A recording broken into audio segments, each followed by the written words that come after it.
What if I told you the easiest skill you learn today could decide your entire career in the next 5 years? And no, it's not AI, it's the language behind AI, Python. In 2025, we're surrounded by AI everywhere: ChatGPT, self driving cars, Insta filters, even Google Maps predicting traffic. But here's the secret nobody is telling you. These tools may feel like magic, but behind that magic, the code powering most of it is Python. If you're a student or a fresher, Python is your shortcut language.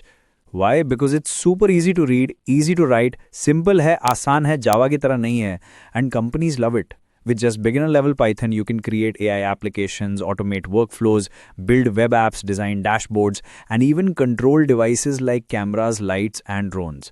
Python gives you access to every world out there: tech, finance, design, AI, gaming, vlog automation, literally everything.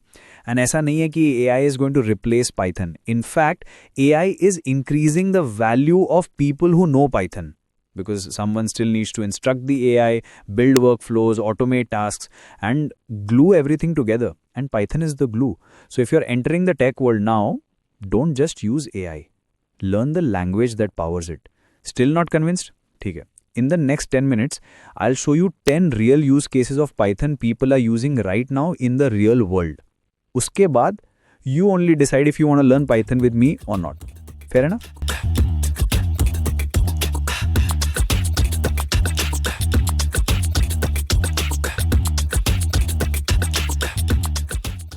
Alright, so first one is data science.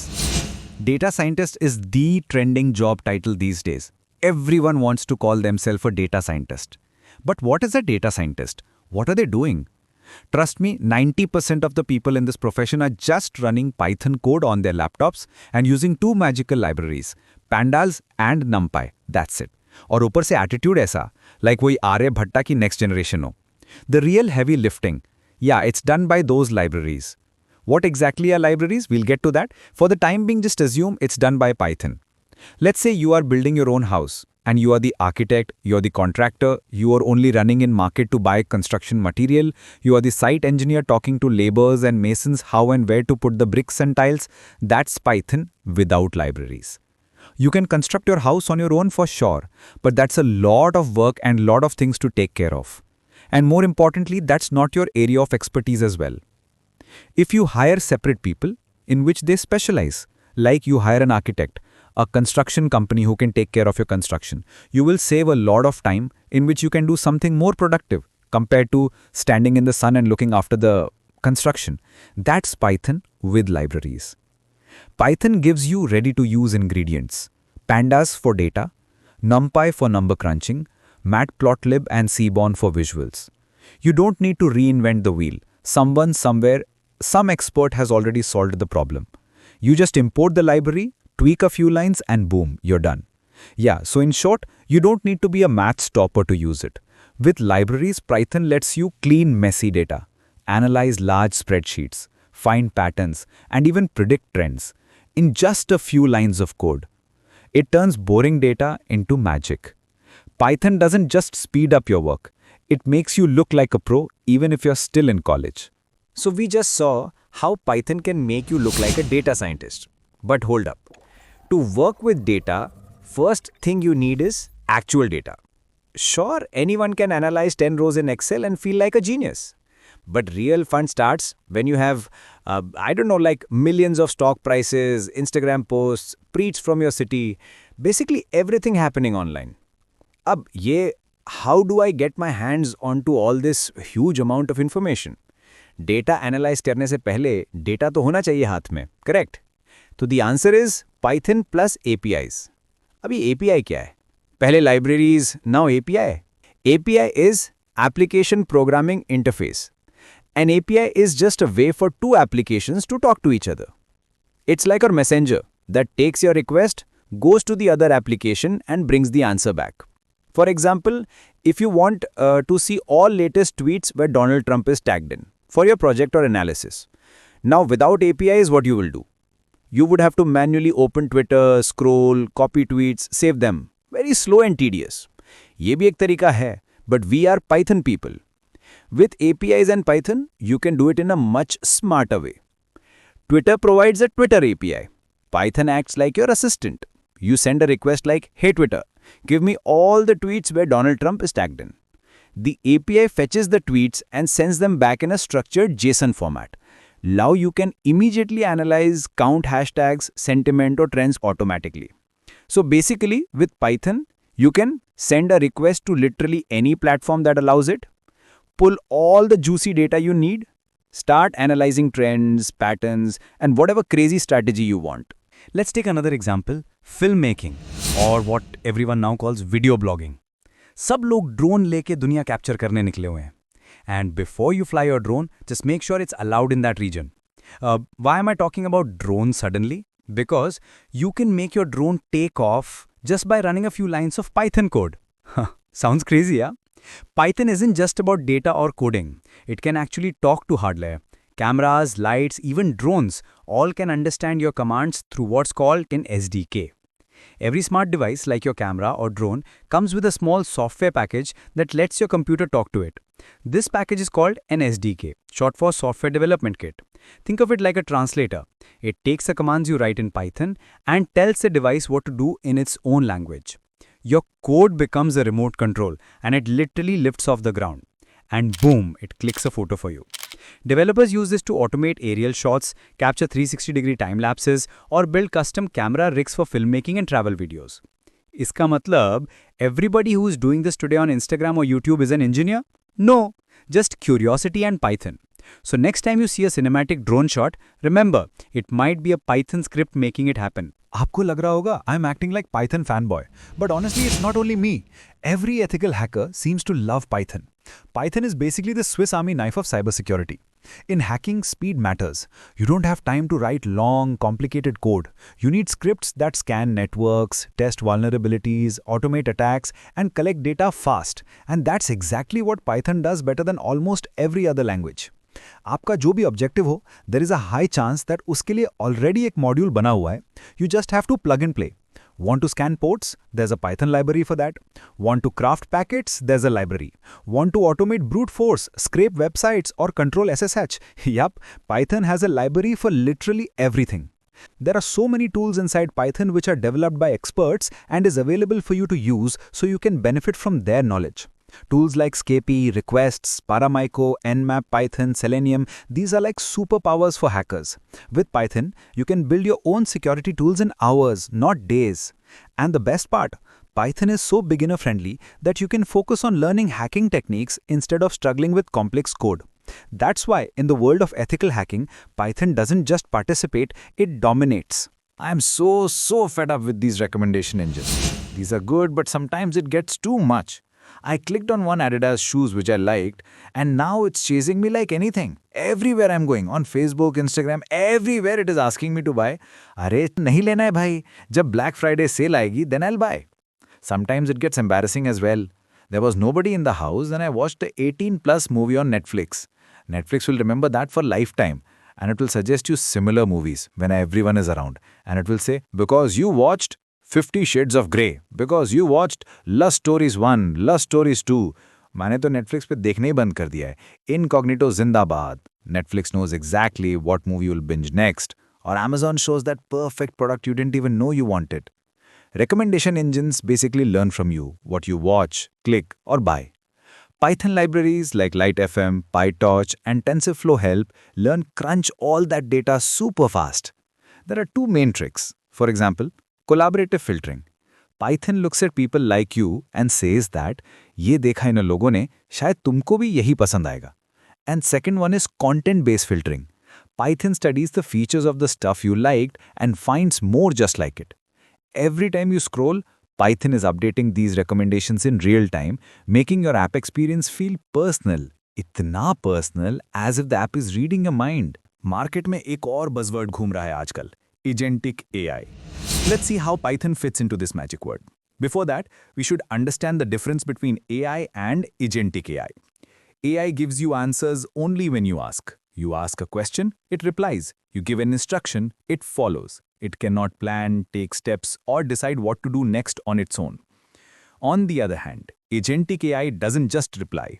It thinks, plans, and takes actions by itself. Imagine this. You give an AI a single instruction. Read these 10 PDFs, create a 5-minute summary, and email it to me. A normal AI would panic, it only answers questions. But an agentic AI goes full on intern mode. It opens all 10 PDFs by itself, extracts the text, figures out the key points, writes a clean summary, formats it nicely, opens your mail client, attaches the summary, and sends the email, all without you touching your laptop. You didn't guide it step by step, you just gave it a goal, and the agent did everything else. That's the power of agentic AI. It doesn't just answer, it gets the job done. Agentic AI needs three things: a brain, tools, and the ability to act. Python provides all of them. Python gives the AI its brain through libraries like LangChain and OpenAI APIs. Python gives it hands through automation tools like Selenium and FastAPI. And Python gives it memory, logic, and planning with its simple scripting. Python doesn't just support agentic AI, it powers it. Thinking was the first thing we outsourced. Now even seeing is being outsourced.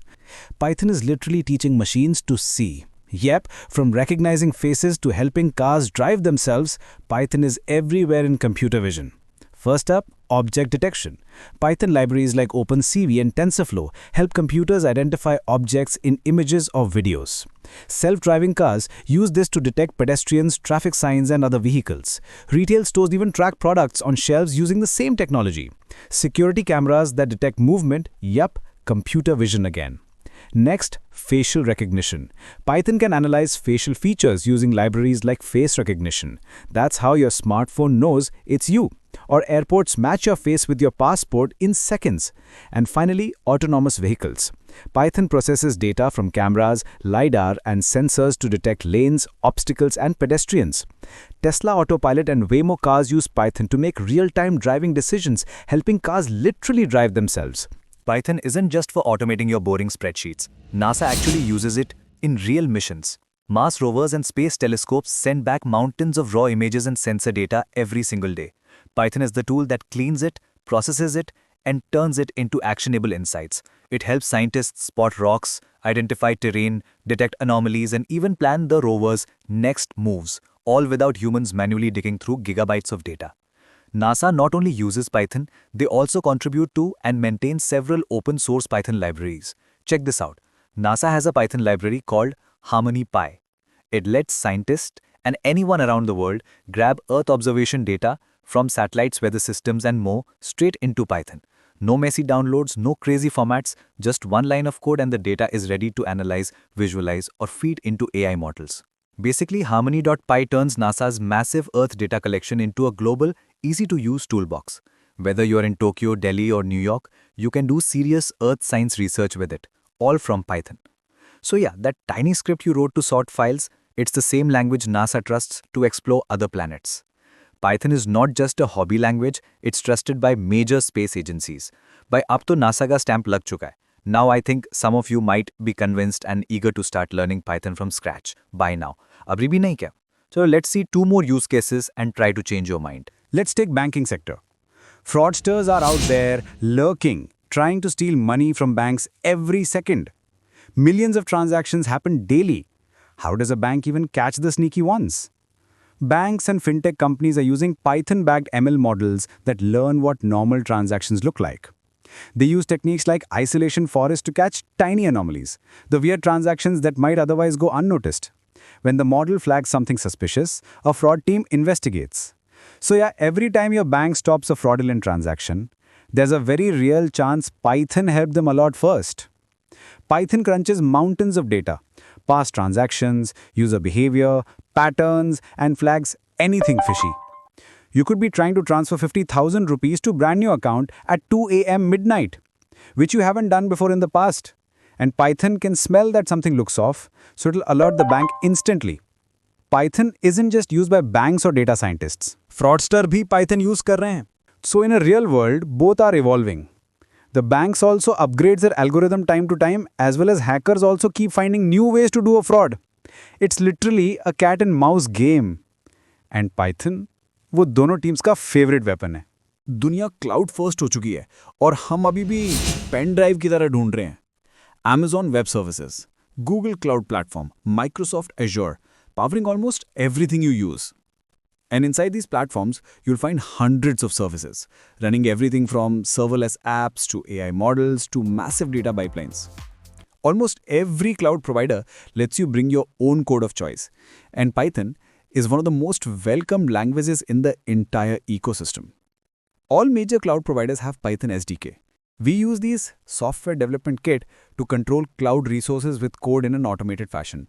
So you really don't have to keep an eye on each and every resource every single moment. For example, we can literally achieve cost optimization by writing Python scripts to monitor cloud spending, shut down unused resources, and optimize bills automatically. Let's take a simple example of cloud storage. In cloud computing, storage isn't same for all. Some are fast but expensive, others are slower and cheaper. Fast in a sense that you can access it immediately, so it comes with a cost. Slower means data is there for you to access, but it won't be available for you immediately. There can be some delays in retrieving the information, hence it is cheaper. And it's good as well, because you're saving money on data storage which you're not accessing it frequently. So if you have apps like Hotstar, Sony Live, where you maintain a lot of sports content, Python can automatically check which videos are rarely watched and move them to low-cost storage, while keeping popular videos in fast storage. This way, sports apps save significant money every season without anyone watching over the cloud platform manually. And by the way, if you're getting started with cloud computing as well, check out my series on cloud computing on Google Cloud Platform, where I have tried to explain cloud computing from scratch. So buckle up. We're going to learn cloud computing in a way that doesn't feel like punishment. Let's go! Alright, that's a wrap. I've tried to give you the clearest picture of why learning Python actually matters today. If you're still here, then don't miss the next video. We will be jumping straight into writing your very first Python code. And if you're enjoying the work we are doing, hit like, drop a comment, and make sure you subscribe because we are just getting started.